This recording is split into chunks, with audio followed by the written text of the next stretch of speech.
Hi. இன்னைக்கு நம்மளோட ஃபேமிலியில இருக்கவங்க யாருக்கெல்லாம் விஷ் பண்ண சொல்லியிருக்காங்கன்னு நாங்க பார்க்கலாம். ஃபர்ஸ்ட்டு முருகன் அப்படின்றவருக்கு பர்த்டே அப்படின்னு சொல்லிட்டு இன்ஸ்டாகிராமில் கணேஷன் அப்படின்ற ஐடியிலேருந்து விஷ் பண்ண சொல்லியிருக்காங்க. ஹாப்பி பர்த்டே முருகன், நீங்கள் எப்போவுமே ரொம்ப ஹாப்பியாக இருக்கணும். கண்டிப்பாக உங்களுக்காக நான் வந்து ப்ரே பண்ணிக்கிறேன்.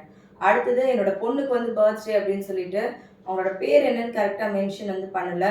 இபிஎஃப் சிவாக்கு வந்து விஷ் பண்ணுங்க அப்படின்னு சொல்லி விஷ் பண்ண வந்து சொல்லியிருக்காங்க. ஹாப்பி பர்த்டேமா, நீங்களும் எப்போவுமே ரொம்ப ஹாப்பியாக இருக்கணும். கண்டிப்பாக உங்களுக்காகவும் நான் ப்ரே பண்ணிக்கிறேன். அடுத்தது ராஜதுரைக்கு பர்த்டே அப்படின்னு சொல்லிட்டு அவங்களோட அம்மா தான் விஷ் பண்ண சொல்லியிருக்காங்க. ஹாப்பி பர்த்டே ராஜதுரை, நீங்களும் எப்போவுமே ரொம்ப ஹாப்பியாக இருக்கணும். இன்னைக்கு பர்த்டே வெட்டிங்கை செலிப்ரேட் பண்ணுற எல்லாருமே ஹாப்பியாக இருக்கணும் அப்படின்னு எல்லாருக்காகவும் ப்ரேயர் வந்து பண்ணிக்கலாம். வாழ்த்துக்கள் பதிவில் யாருக்காவது விஷ் பண்ணணும் அப்படின்னு நினச்சிங்கன்னா வாழ்த்துக்கள் பதிவு வீடியோக்கு கீழே வந்து கமெண்ட் பண்ணுங்கள். அதே மாதிரி உங்களோட பேரையும் யாருக்கு நீங்கள் விஷ் பண்ண போகிறீங்க அப்படின்றதையும் மறக்காமல் கமெண்ட்டில் வந்து சொல்லுங்கள்.